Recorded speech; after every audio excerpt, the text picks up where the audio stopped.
Welcome back to This Week in High School Sports. We're hanging out in Mountlake Terrace today at our show sponsor, Red Onion Burgers, and with us the owner, Sean Richards. Sean, people think of Red Onion Burgers and they think obviously burgers, it's in the name, shakes, fries, other things, but you're so much more than that. We are. We offer barbecue ribs, our world famous red Cobb salad. Ooh. With turkey and ham. Healthy options, I like it. Healthy options, and we also offer paninis, fresh fruit, and smoothies, and so much more, so come on by. 21005 44th Avenue, Mountlake Terrace. It's time for This Week in High School Sports. I'm Teresa Whipple here with Steve Willits, and it's basketball playoff time. It is. The district tournament started this past week. We'll start off by talking about the girls' teams. Mountlake Terrace Hawks, they unfortunately had their season come to an end on Wednesday. We should also mention they won their final regular season game of the year, a game we talked about last week on the show when two of their teammates were in here. They did make it to the district tournament, losing to Sedro Woolley on Wednesday. Also on Wednesday, the Middledale Mavericks had to play a play-in game to qualify for the 3A district tournament, and they came away victorious. 50-39 victory. Great win for the Mavs, too. They jumped out to or Shorewood, I should say, jumped out to an 11-0 lead. I think they led by as many as 12 in the second quarter before Lily Williams and her teammates got going. Picked up a nice victory and qualified for districts, a place that the Mavericks have not been very often in the last few years. So congratulations to them. That was the good news. Bad news, they lost their first round game on Friday night up at Snohomish 42-26 against a Panthers team that's ranked number 1 in the district. So not a bad loss. It's a double elimination tournament, so they're still going. They've got a game at Arlington on Tuesday. And then we talk about the other two teams, the Lynnwood Royals, the Edmonds-Woodway Warriors. As it just happens to work out, they met up in the first round of the tournament. Edmonds-Woodway ranked number 2 in district. Edmonds-Woodway coming into the game with an 18-2 record, having a phenomenal season. Edmonds-Woodway didn't win the game, though. The Lynnwood Royals, who had lost to Edmonds-Woodway by 24 points earlier this year, they get a little revenge. They win 77-64. Amaya Kirkman scores 36 points in the game. Royals advance to the district semifinals coming up on Tuesday night, and we thought we would bring in a couple of their senior players into the studio for an interview. Here's the conversation we had with Cowie and Liz from the Lynnwood Royals girls basketball team. The Lynnwood Royals girls basketball team pulling off what many consider to be an upset the other night in the first round of the district playoffs, 77-64 victory. And with us right now, two seniors on the team, Cowie Pialani and Liz Jones. Ladies, thank you very much for coming in and joining us, and congratulations. What a victory. This is an Edmonds-Woodway team that finished second in Wesco. They beat you by 24 points earlier this year. Cowie, I'll start off with you. What was the biggest difference in this game? I think it was definitely just our mindset. First of all, the confidence in each other, like as players and teammates and stuff like that, and our defense. Our defense, I believe, was phenomenal. We were just always there. We knew what we had to do, and it was just good all around. Liz, what's the confidence like going into a game like that? You were the number 7 seed. They're the number 2 seed. They've already beaten you once this year. Was the team concerned about that? Did you think going in you could win? We definitely went in knowing we were the underdogs, and we just had to embrace that and know we had to support each other and know we could do it. Is revenge a factor in a game like that? A little bit. You can admit that right after the fact. Cowie, is this a team can you sense the team is growing as the year progresses? I mean, again, this is a Lynnwood Royal program that we're used to seeing at the Tacoma Dome and state tournaments. Maybe not quite the same success this year, but still a good season nonetheless. Can you sense that the team is getting better and better as the year goes on? For sure. Like, definitely, our team is just, like, all around. Like, there's no juniors at all. We have a group of seniors, sophomores, and stuff like that. And just, like, together, I think we've grown a lot on and off the court. Last night, we just had a team bonding, so that was nice. But, like, as players and as friends, I feel like we've definitely grown to be more of a family, like how the Lynnwood program has always been. I didn't have this in my notes, but now I have to ask, what was the team bonding? Last night, we met up at Red Robin, and that was a good time. We all ate some good food. And we spontaneously went to go see a movie, which we looked up no times for. And which so might have been the mistake. Yes. We had to go to 2 different movie theaters. But yeah, and we ended up watching The Greatest Showman. Okay, very good. And as far as bonding experiences, Liz, is this a team that tends to do a lot of these things together? Is it a team that has fun together? Obviously, Yes. sounds like you did last night, Yeah, but we as a love whole. hanging out. Like she said, we're a big family. We love to be with each other.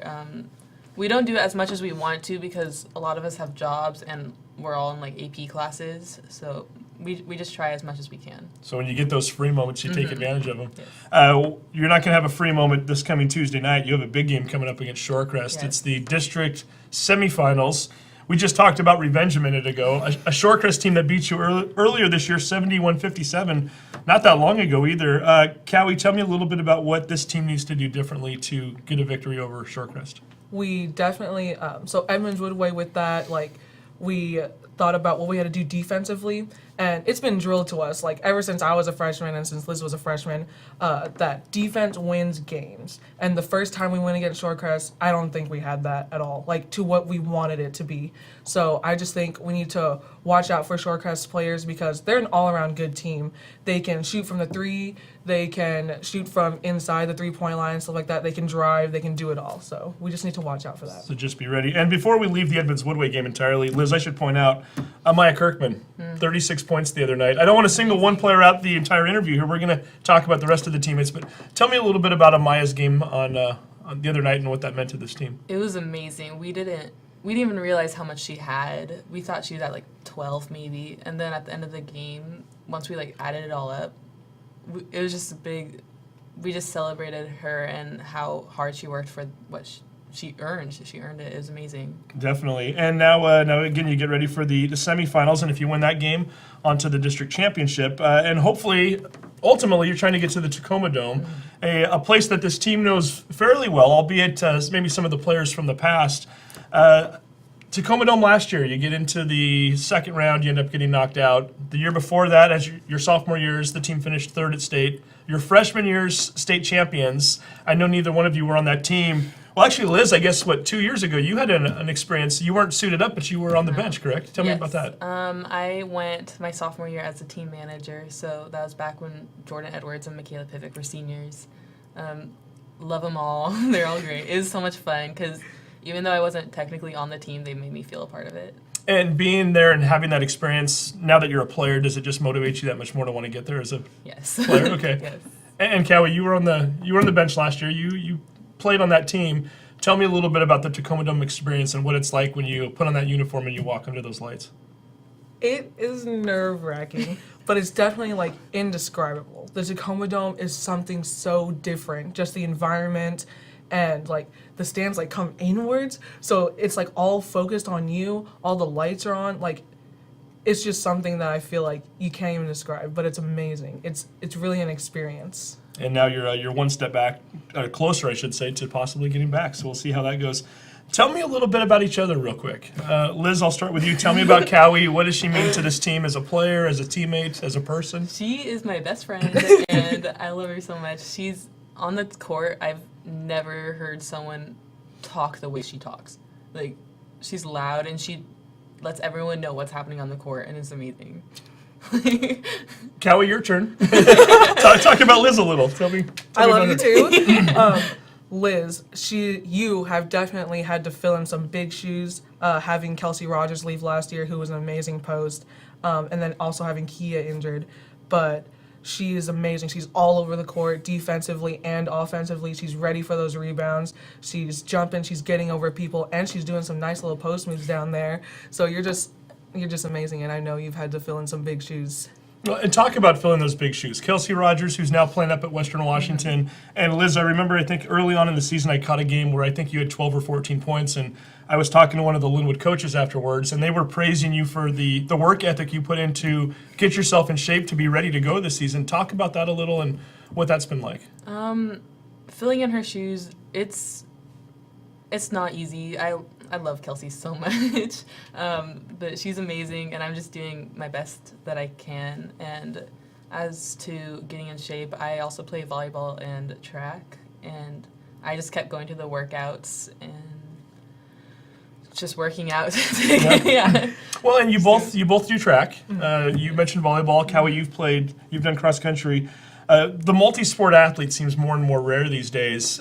How do the sports go hand in hand? And maybe, Cowie, how has maybe doing those sports and running affected you on the basketball court? How has it impacted you maybe in a positive way?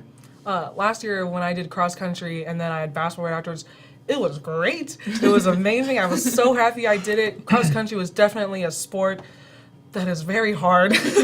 I feel like it's all mental, and just the fact that I was able to like have my body just like physically ready to run up and down the court just like constantly, I think that was definitely beneficial in every single way. It was great, both mentally and physically. This year I wasn't able to do it, but I was able to do some track workouts. That definitely has helped me out a lot with my speed and just being able to like look around all the courts. Hear that, young athletes? Get out there and do 2 sports or 3 sports. It's good for you. Talk about some of your other teammates a little bit. And Liz, maybe I'll start with you. Some of the post players that you're playing with down low. We mentioned Kia Crawford, and unfortunately, I know she was a big part of what this team was. She was going to play a big part in this team this year, and unfortunately went down with a knee injury. But who are some of the other players in the post that you're playing with? I play with Callie and Abby Douglas. We're all down and we switch off quite frequently so we don't get tired. Abby's some of the cleanest defense I've ever seen. Like, it's amazing. Like, it's so impressive. And then Callie, like I said, she's always talking. Her hands are always up. And it seems to be working so far. And then as far as the perimeter players, Cowie, who are we've already mentioned Amaya Kirkman, but who are some of the others? Maybe we'll start off with Nakia Boston. Tell me about her and the other sophomore and what she's meant. Oh my goodness. Nakia, just amazing. It's like phenomenal how she can like weave herself through 3 different defenders as she's going in for the layup. I don't know how she does it. Like she's lengthy, she's just an all around, she gets through, like she has like some pretty far strides and it's intense. And I'm always just like, wow, whenever it happens, because it looks like it's not gonna go in, but she's always ready. She always hits it high off the glass, and that's how she gets her layups in. So it's always nice. And that's a first for us on This Week in High School Sports. The finger visual to show the strides there. Very nicely done. Rachel Walsh, another senior who's been playing on this team for a while now. Kind of the spark plug, it seems. Tell me a little bit about her out there on the court. Her threes are amazing. She's always ready for them. Even if she's not, she is. And it's always like she's ready to shoot around from anywhere. She can shoot it from the side, up top, and then just even while she's not shooting, she passes it around as much as she can. And Rachel has been such a really good player for us, and she's also had to fill in some really big shoes because like coming back as her older sister graduated, now it's like it's Rachel's time, and she's doing so well, and I think she's handled things very gracefully, and I'm so happy that I've been able to play with her our senior year actually. You've got a pretty fascinating story on this team too. Another senior, Vane Vo. Liz, she comes over from Vietnam for the first time ever, and she's transitioned fairly well. I guess they can play some basketball in Vietnam because she's been a big part of this team. It's amazing. Like, I've never seen someone play the way she plays. She just finds a spot, like even if it's not open, it's open, and she just puts it up. And her hang time's amazing, and all around she's an amazing player. Great defense. Her steals, like she has springs on her feet. It's crazy. Nice thing to have. Yeah. Cowie, what was your thought when you first showed up to practice this year, and here's this transfer student who's coming over from Vietnam for the first time? Folks like me, I didn't know they were even playing that much basketball in Vietnam. Were you thinking this girl was going to make the team and make an impact? Oh, yep. First Right away? Okay, you knew right away? I knew it. I saw her play. She was also weaving through people. Her passes, like you don't think it's open because she has like 3 other defenders on her. Like if we're scrimmaging or something, boom, she gets out. During a game once, she was trapped in the corner with 3 other defenders, and we thought she was just throwing up the pass. No, she was passing it to Kaylin Kessinger, and I was like, oh my gosh. And no, she's amazing. She was shy, and I was like, no, I want to get to know you. But Vang she's a blessing. I'm so glad she came here. She chose Lynnwood, and I've noticed she's been getting like comfortable around us, and I love it. And she's just great. One other senior I want to make sure we mention too, Valerie Bell, who much like Kia, out for the season with an injury. I know she's been a vital part of this team for the last couple of years.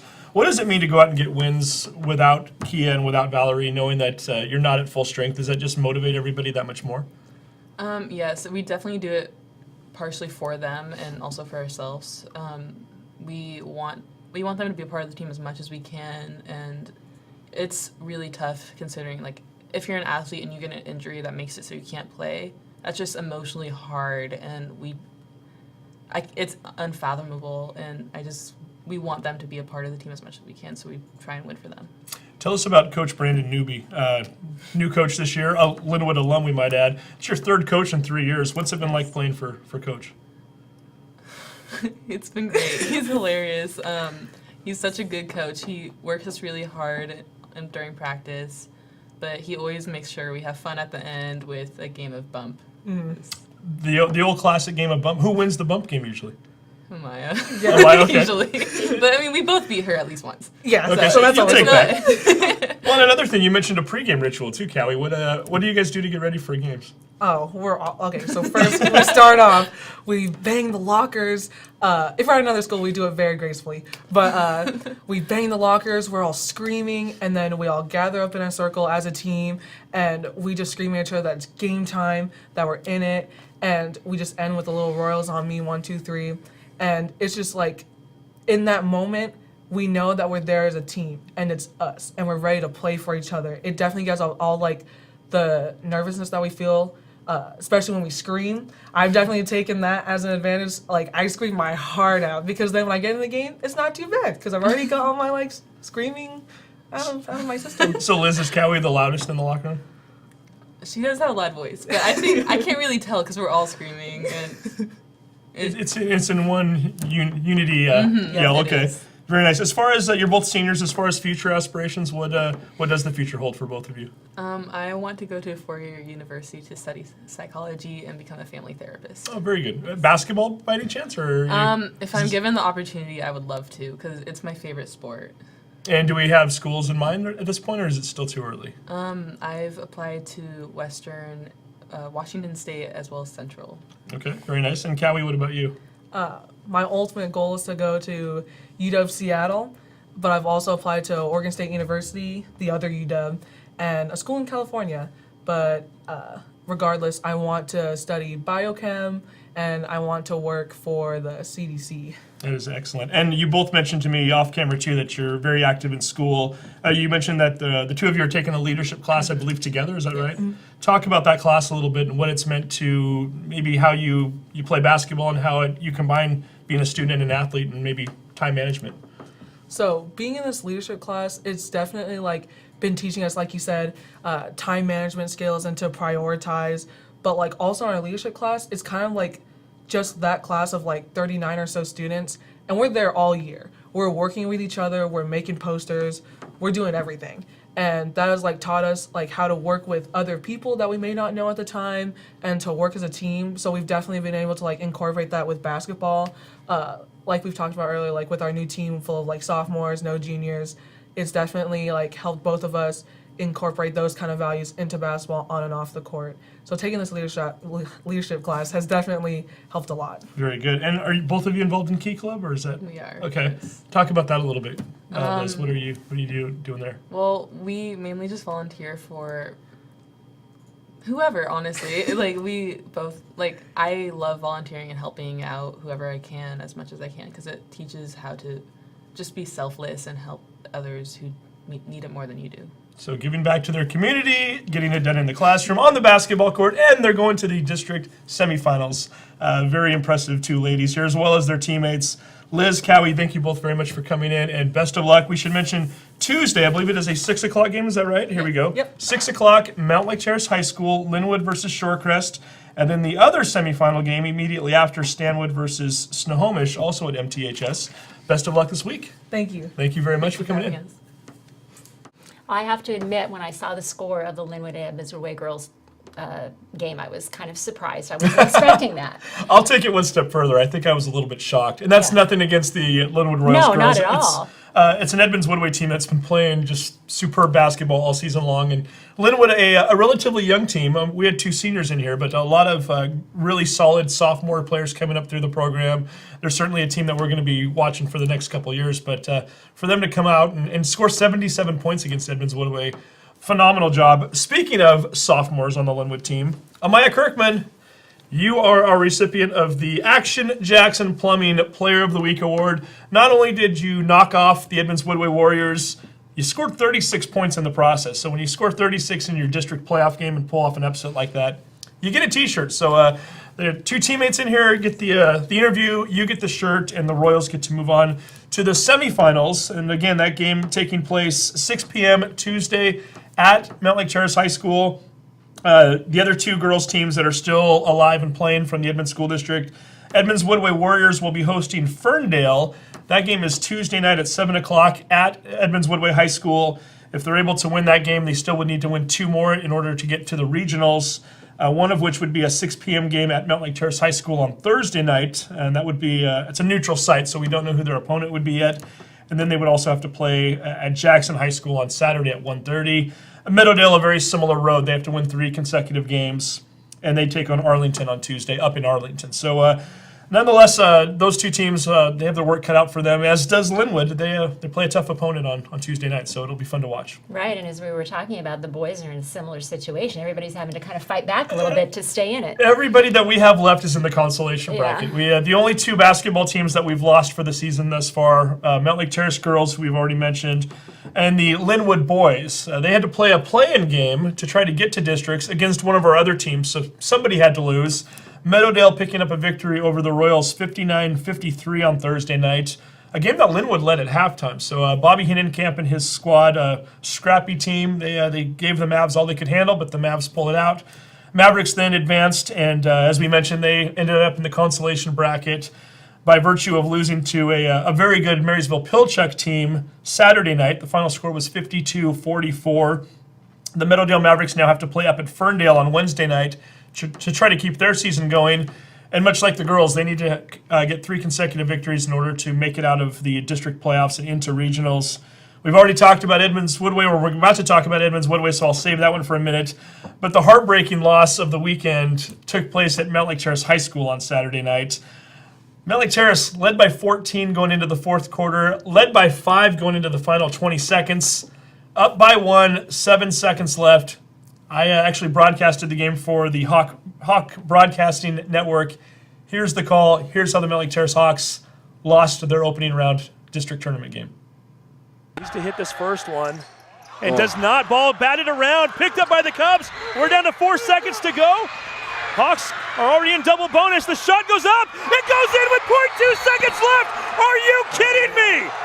That's just an incredible shot. I don't know how he made it. He doesn't know how he made it. Yeah. He just basically knew he was down to 1 second. Kyrie Armstead, nice defensive play, forced him to spin around. Depending on who you ask, he may or may not have traveled. I know most of the Mountlake Terrace Hawks fans out there think he did. Regardless, phenomenal shot.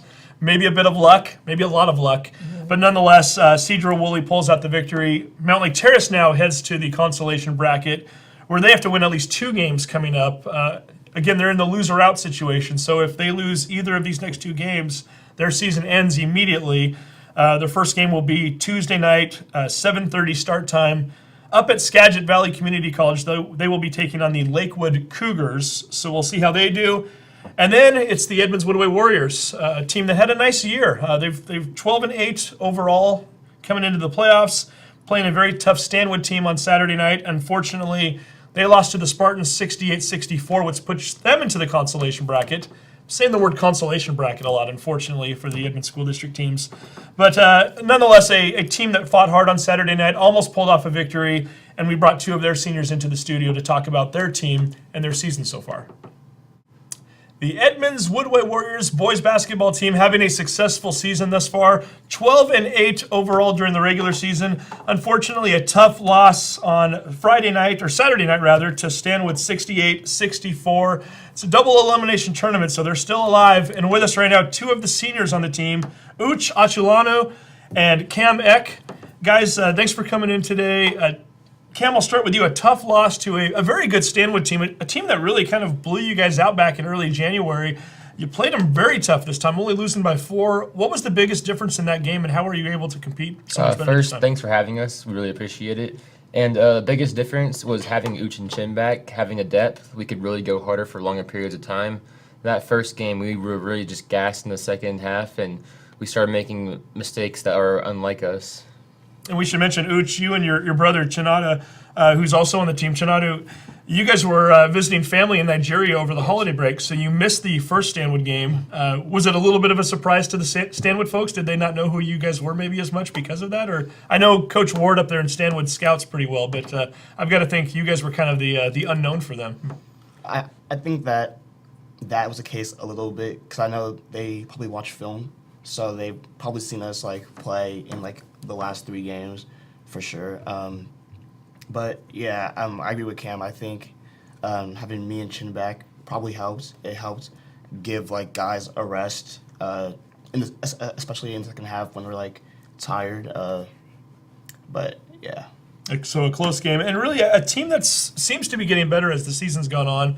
Cam, you guys were 5-2 in your last 7 games of the regular season. Is it fair to say that this team seems to be getting better as the year's gone on? We are getting better. We are getting better for sure.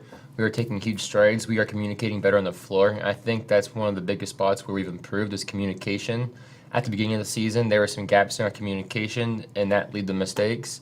But now we're communicating on all the little things like screens, Help side, like all that stuff in the back court, the front court, everything's helping. So now that we've filled in all those blanks, we're playing way better together.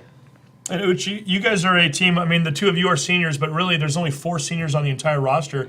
So needless to say, it's a young team. As seniors, have you found that you have to kind of take more of a leadership role because of the youth on this team? Yes, we do, definitely. But like also our young guys are very mature too. Madoon, Chinadu, Earl, they're like very mature. Whenever we feel down, they're always like, yeah, it's okay, next one. So I mean, even though we're young, I still think we're still very mature as a team.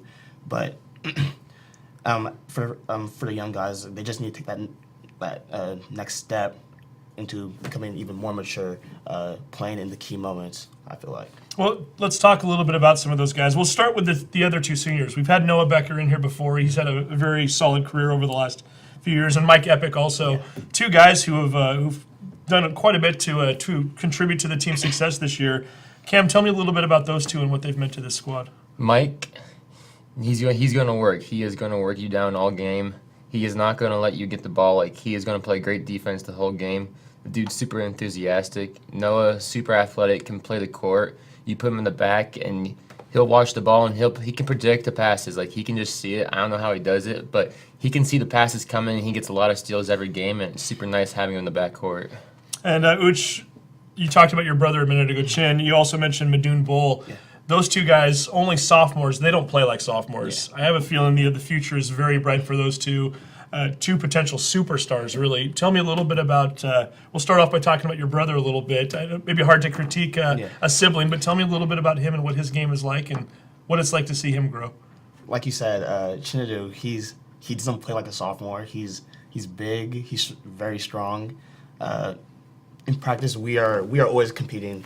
We are competing.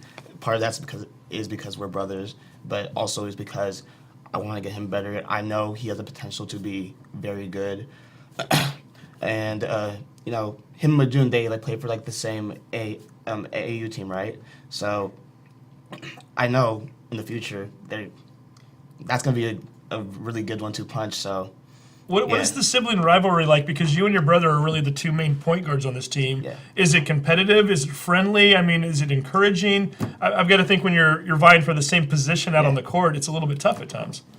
Yeah, it can be tough, but also it's just really competitive. Like, he wants to get me better, and I want to get him better because we know where we can be as a team.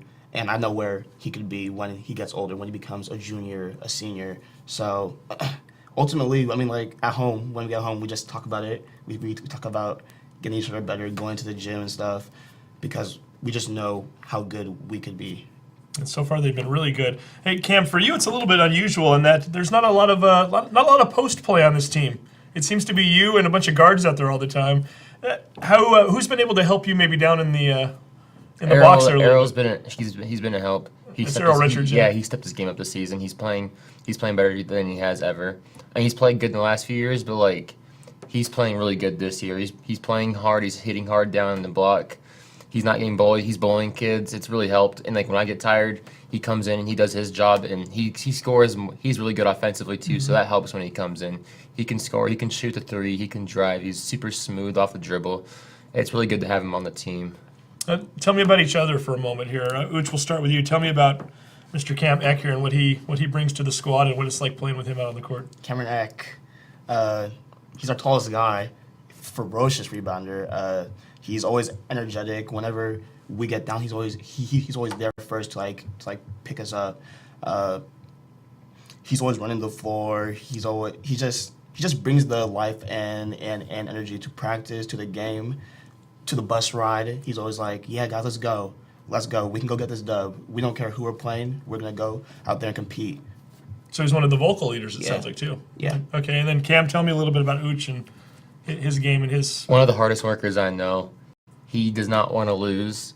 This summer when we were running stairs, him and his brother, they would we have this thing at the very end where we're trying to compete for the fastest time up the stairs, and he will keep going until he beats his brother. That's how competitive he is. He just wants to win. He won't stop till he wins. Every time he comes on the floor, he plays the best defense I ever see. He's in your face 24/7, and he dogs you down and makes you tired. Nobody wants Uch on them because Uch is going to play them so hard and make them sweat and want to come out of the game. Very nice. Hey, as far as favorite moments of the year, do both of you have some? Again, when you win 12 games, there's certainly a lot to choose from. The one game I'm going to bring up right away because I was there a couple weeks ago, the Meadowdale game. Number one, it was big because it really was the game that put you into the district playoffs. The two of you finished 5th and 6th overall. You would have flip-flopped with a loss, but I've got to think that game means a little more than that too, right? It's always a big rivalry.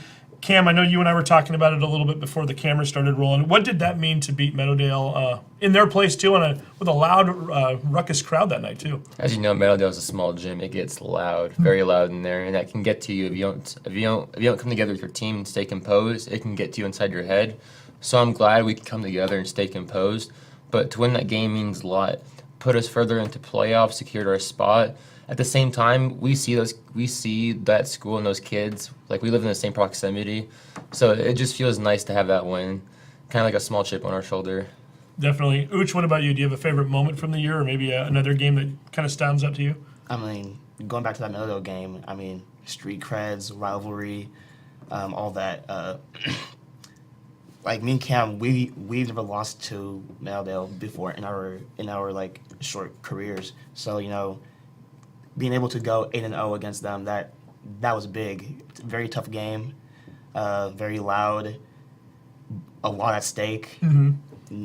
It just doesn't get better than that. Not a bad night, right? Yeah. Hey, tell me a little bit about Coach Brown. What's Robert Brown mean to you guys? I know, Cam, I asked you before we started rolling, and you got a big smile on your face as soon as I brought it up.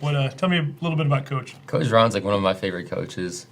Coach Brown understands how I think. I'm a post player, and he understands how I operate as a post player. He makes me work. He makes me work. I love to work. And a lot of coaches, I like them to yell at me, because when they yell at me, it gets me going. I get energized through the yelling and stuff. But when he yells, there's more to it, because he yells because he knows we can be better. He knows we can achieve more. If he's not yelling, that means something, because that's but he's yelling because he knows we can go to higher places. We can go to the next step. He believes in us. If he told me water was red, I'd believe it's red. Something else right there, Coach, if you're listening. Hey, you've got 3 other coaches that work with you too, Nick, Wayne, and Mike. Tell me a little bit about those guys, Uch, and what they mean to you guys. Those 3 guys, they're always getting us ready. I can call up Nick or Wayne or Coach Mike and say, hey, is the gym open? Can we go get some work in? And they're always there. Yeah, they just push us to be better. They're always there for us when we're down, just like our teammates. It's a family basically, and they're just always there for us. And you guys have played for them outside of the team as well, right? Yeah. So has that helped in terms of forming a chemistry and Yes, definitely. familiarity with your coaches? It definitely has. Seeing familiar faces, it kind of gave us a little jump start in the season. One other thing I wanted to ask you guys about too, kind of unique. You both have older sisters that went through Edmonds-Woodway and played sports there. What is it like in the Edmonds-Woodway community? Are you more supportive of girls' sports teams, knowing that you've already grown up watching them over the past. Cam, I know you mentioned that you went to many of your sister's games over the years, right? I went to so many of her games, and I do not regret it. Those were some of the funnest games I've ever watched. And so, are the boys and girls basketball teams pretty close together at the school? I know the girls teams had a lot of success this year. Are they complementary of each other? Do they support each other really Yes. well?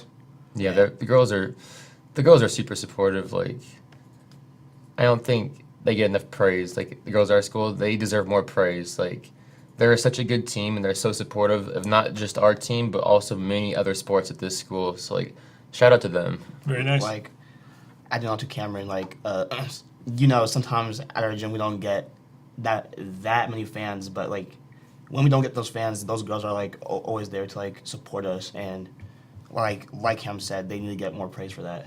So we're hoping that we're talking about both of these teams into next week as well, both having to go through the consolation bracket now.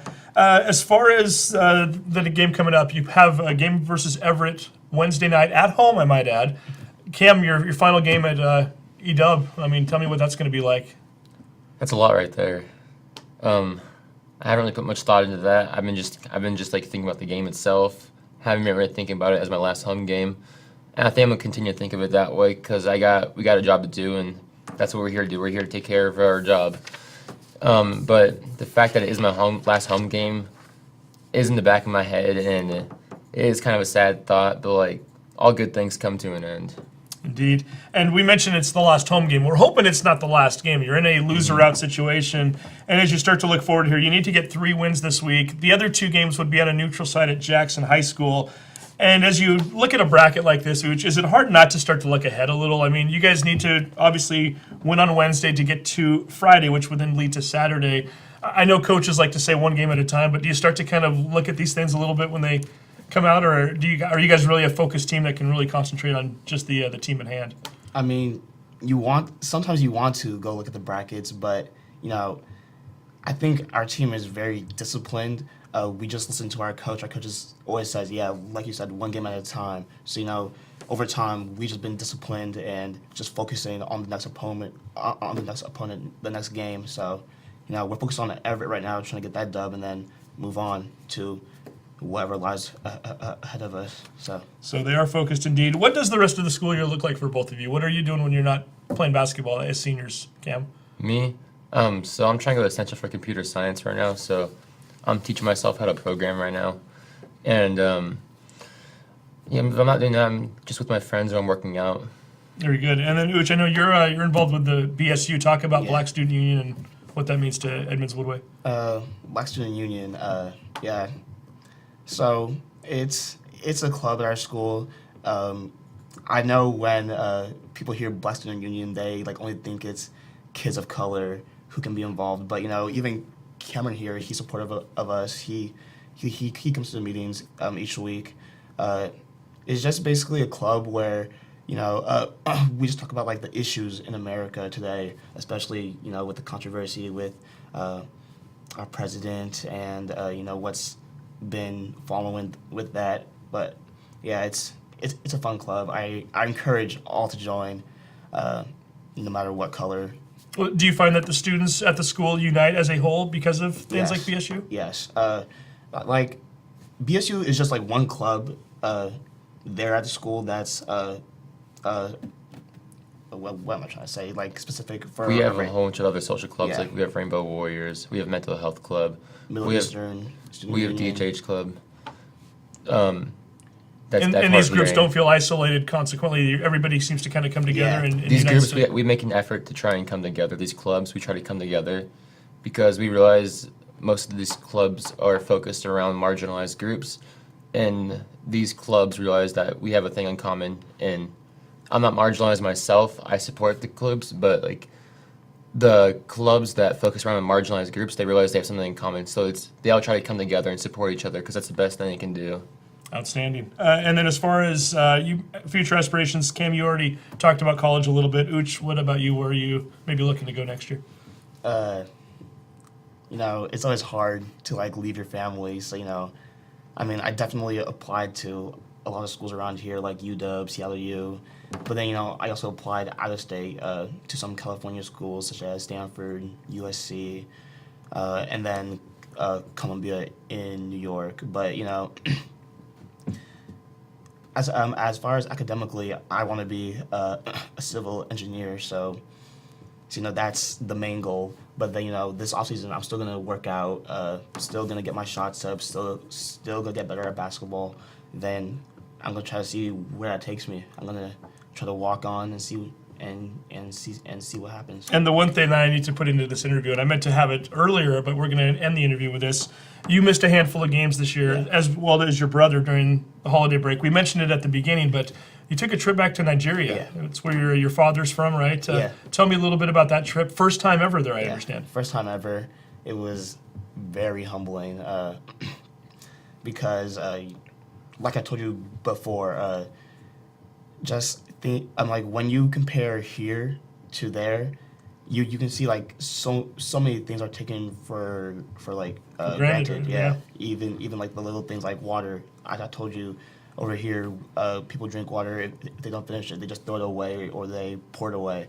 But then over there, kids are always coming up to you asking you, do you have any ice cold water? Or they're always fighting over water or like food, like pieces of food. So it was very humbling. It was also very fun. I got to see my family that I've never seen before. I've seen them over Facebook, but I had never actually talked to them. So that was it.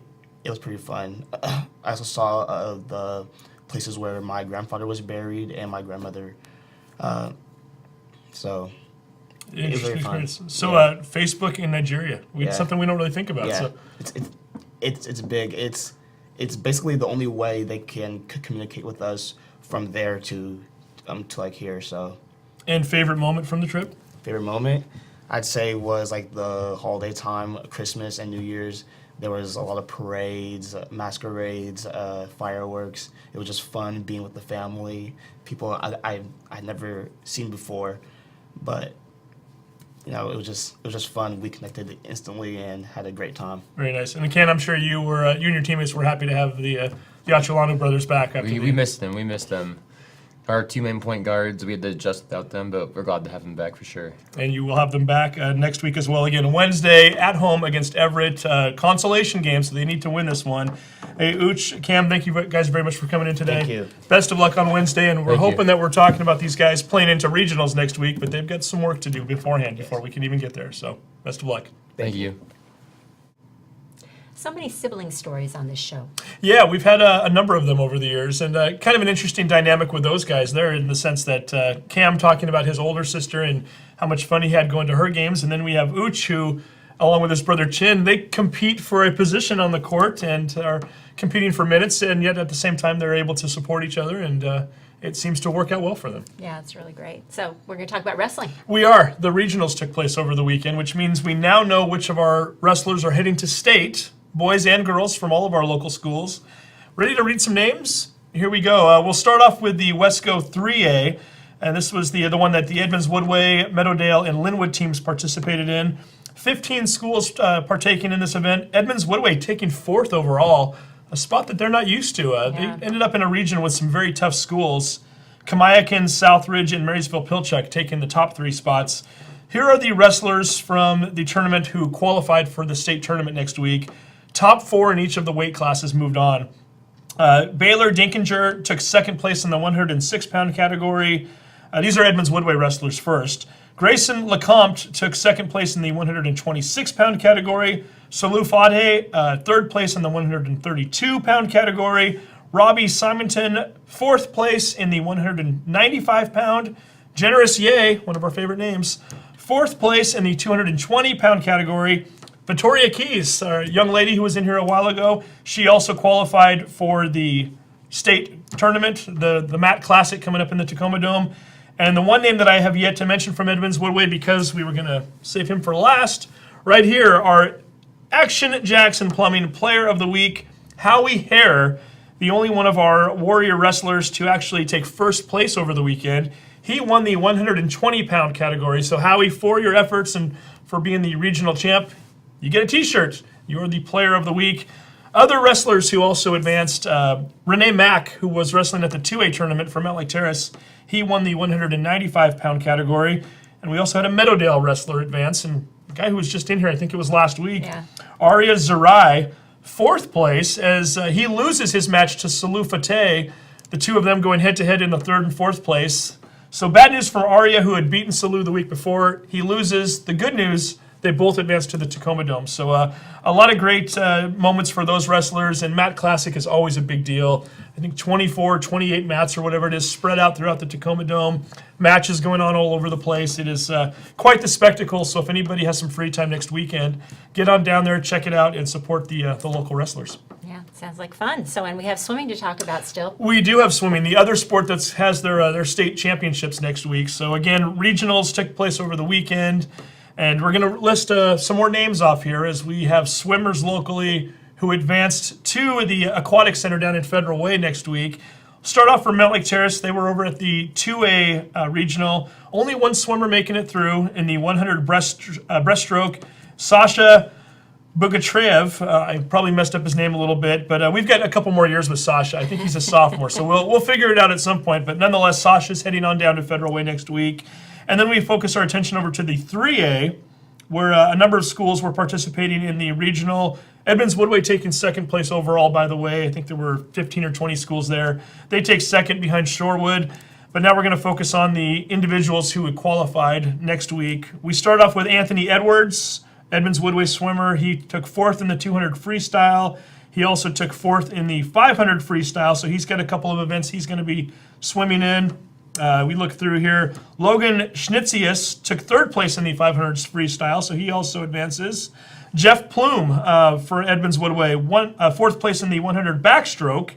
And then we've got two swimmers from Edmonds-Woodway who took second and third place in the 100 breaststroke. It's Daniel Eno and Yutang Wan, second and third place, so they both advanced. We also had three different Edmonds-Woodway swim teams advance in relay events. 200 medley, the Warriors took first. 200 freestyle first, and the 400 freestyle second place. So a nice job by the Warriors to get some swimmers through. And then we don't want to forget the Meadowdale Mavericks, a couple of guys who we had in studio not that long ago. Sean Winley, he took first place in the 200 individual medley, as well as the 100 butterfly. And then Max Kapperman, fourth place in the 50 freestyle, second place in the 100 freestyle. And those are your swimmers who are advancing on the individual side of things anyway, to swim at Federal Way next week. So a lot going on over the course of next weekend in terms of potential state champions in both wrestling and swimming. And we hope to have a nice list, and hopefully a long list, to read next week to see how those individuals do down there in their respected sports. Yeah, and if you're looking for something to do over the weekend, go to either one of those events. They're really fun. The swimming in Federal Way is a really exciting place. I've been there before, and then Mat Classic. I was going to say the Aquatic Center also a venue that they've used for Olympic trials. So yeah, really it's a beautiful one of the facility. top facilities in the nation in Yeah. terms of swimming. Yep. Okay. Well, we hope to have a lot of good results to report next week. Thank you very much for joining us, and we'll see you then.